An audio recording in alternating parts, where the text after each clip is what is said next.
Le cuento que este viernes 19 de julio se cumplen exactamente 200 años del fusilamiento de Agustín de Iturbide en el municipio de Padilla, Tamaulipas. Agustín de Iturbide, consumador de la independencia de México, también efímero emperador, exiliado en Italia y en Londres, y después regresó a México, pues sin saber que durante su ausencia su retorno a este país quedó prohibida, y pues cuando llegó a México y fue sorprendido, pues lo pasaron por las armas. Pero vamos a platicar de esto con el escritor Pedro J. Fernández, autor de Iturbide, el otro padre de la patria. ¿Qué tal, Pedro? Gracias por estar nuevamente con nosotros. Muchas gracias por la invitación.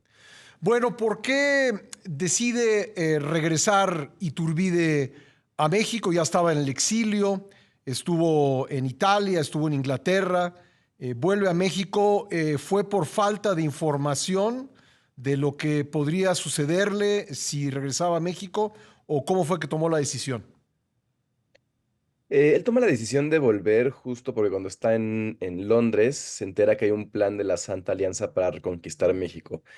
En ese momento, pues Europa había perdido sus principales colonias en América y pues la idea era que si podían reconquistar México, podían recuperar Centroamérica, lo que no era de México y Sudamérica. Entonces, él manda un aviso antes de que va a volver, que su espada va a estar en favor de la patria. El Congreso dice que nunca recibe la carta, pero es el mismo Congreso que en esas fechas crea esta ley, que es muy raro porque es la única ley en la historia de México hecha para un solo hombre, donde se le va a considerar traidor y se le va a fusilar en el acto.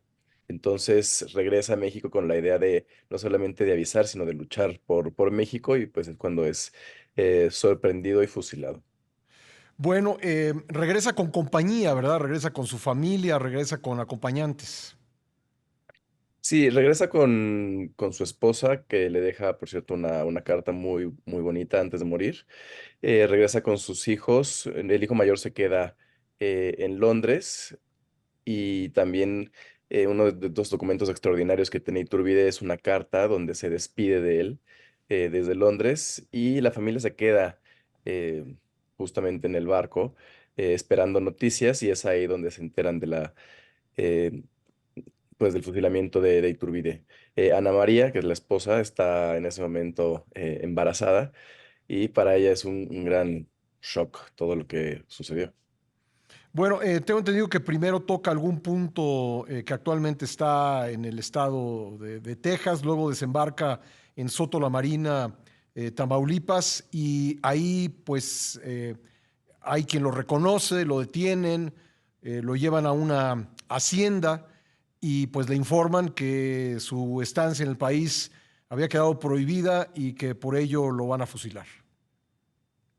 Sí, justo hace un primer acercamiento hacia Texas, luego baja a Soto de la Marina, baja con un amigo suyo que también lo acompaña eh, en el barco y es muy curioso porque Iturbide en ese momento quiere bueno, se cubre la cabeza para que no lo reconozcan, todavía no quiere que sepan que está en México y lo reconocen por su forma de cabalgar. Él era pues el dragón de hierro o el dragón de fierro, depende del documento que uno revise, pero o sea, era un jinete extraordinario y era muy reconocible, entonces así es como lo reconocen y finalmente lo arrestan. Él quiere un juicio, a pesar de la ley que hay en su contra, pero se le niega y pues se le lleva justamente a Padilla a que se le fusile. Hoy esa del lugar donde se le fusiló es la presa Vicente Guerrero.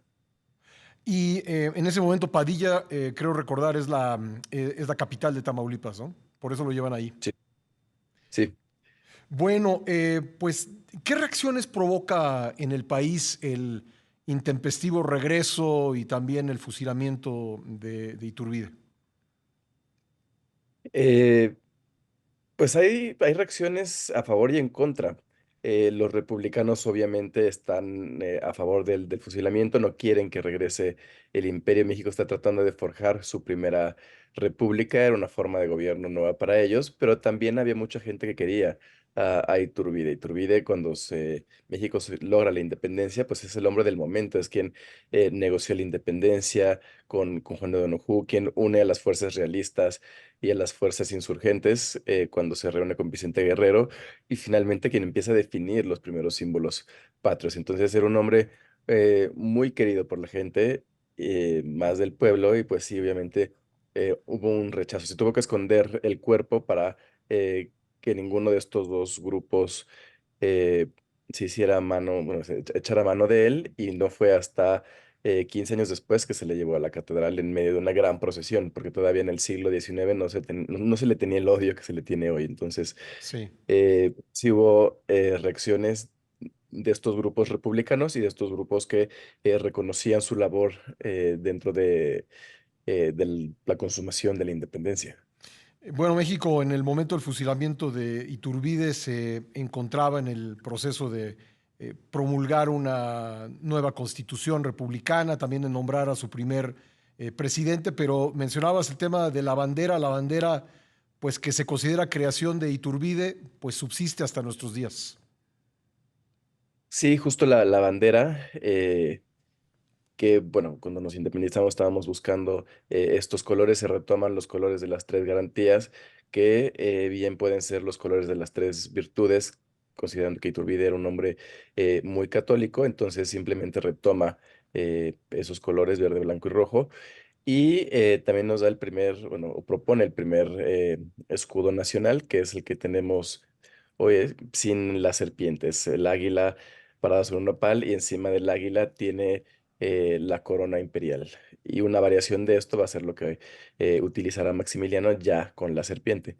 Entonces, sí, son los primeros símbolos patrios, el primer himno nacional, o sea, toda esa conformación eh, de un primer intento de identidad nacional separada de la Nueva España. Es Iturbide quien lo propone durante los primeros meses del México independiente y de su fugaz imperio. Como dices, pues 3 lustros después hay un proceso de reivindicación de Iturbide, traen sus restos desde Padilla y en una procesión los llevan a la Catedral Metropolitana donde se encuentran actualmente. Sí, fue, porque más para esconderlo lo visten de monje, lo entierran en una iglesia sin techo, y ahí lo dejan todo ese tiempo, pero todo el mundo sabía dónde estaba. Entonces lo sacan, lo tienen en una procesión muy grande, que ahí están los grabados donde el Zócalo pues está lleno de personas, y realmente la gente fue a rendirle un homenaje, y se quedó en la catedral, bueno, ahí sigue en la catedral, y no ha habido ningún intento tampoco por reunirlo con el resto de los eh, personajes de la independencia, Sí. pero al menos tiene un lugar de honor, y en su momento tuvo un entierro con todos los honores y el reconocimiento del pueblo de aquel entonces. Me decías que en esos años del siglo XIX todavía no era un personaje tan odiado por muchos como lo es el día de hoy. ¿Cómo se generó ese proceso? Es decir, una vez que fue inhumado en la catedral con todos esos honores, ¿qué pasó con la imagen de Iturbide para que pues el día de hoy nadie, por lo menos ningún gobernante haya pensado en reunir sus restos con el resto de los insurgentes?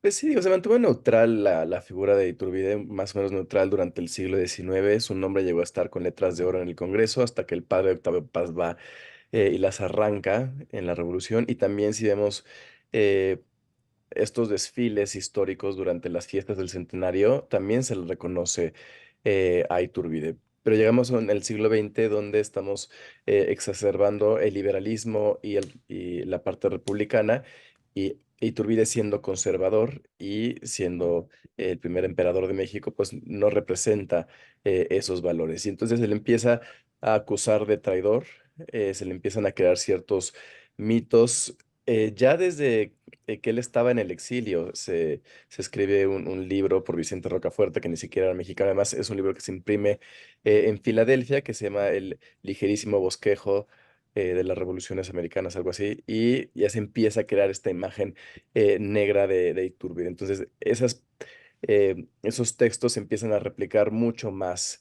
en el siglo XX y se llega a la conclusión de que ya no se quiere a la figura de Iturbide. Es cuando Ujú. Padilla, el lugar de Padilla se inunda y se le llama a la presa Vicente Guerrero, cuando se empieza a decir que Vicente Guerrero es quien escribe el plan de Iguala, aunque en ese momento él no sabía escribir. De hecho, es algo que hasta hace poco siguen utilizando dentro de la información oficial. Ujú.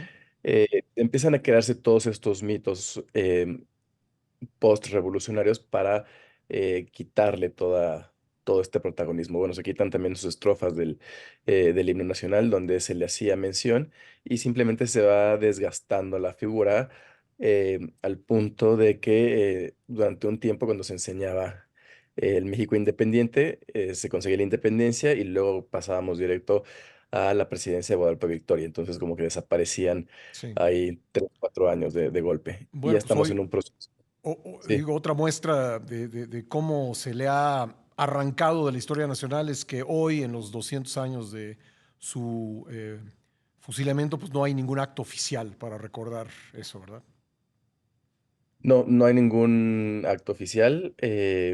También se ha desaparecido por completo la importancia justamente del 27-28 de septiembre como consumación de la independencia, ¿no? Sí. Siempre se celebramos el 15 y 16. Entonces, sí ha sido este intento sistemático por ir eliminando fechas y su presencia dentro eh, de la historia de México. Sí, Pero bueno, ya estamos en un proceso donde lo estamos rescatando.